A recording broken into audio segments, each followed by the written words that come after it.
Farming in the desert is about battling the elements, a harsh climate, little water, and poor soil. We are not the first, but maybe one of the first nations ever who really found the way to cultivate the desert and make it bloom. When many Jewish people returned to the Promised Land in the 1800s, the land was dry and barren. Today, more than half of Israel is still desert. But just like the Bible says, Israelis have found unique ways to make the desert bloom and prosper. This is Moshav Hatzeva in the central Arava Desert.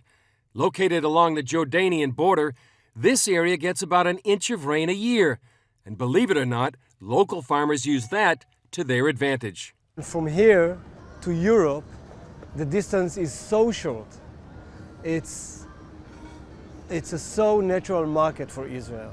We are here ahead of everybody because of the weather. Despite the conditions, 500 farming families here produce 60% of Israel's fresh vegetable exports and 10% of its cut flour market. We grow summer crops during the winter time. Mayan Kidron oversees flour research that helps find alternative crops to improve the farmer's harvest in the Arava. We've got new ideas, a new production, and new products that we have. For example, this small round pepper, we call it Tweety. That's the name of the variety, Tweety. Round pepper, that's another option for the farmers to grow. Each year, hundreds of people in the agriculture business visit a giant exhibition at Moshav Hatzeva to learn about experiments and technology. Entrepreneur Boaz Wachtel hopes to improve plant growth by regulating root temperature. Each plant has an optimal temperature that it performs in that range. Water pipes run along the roots, bringing cool water in summer and warmer water in winter.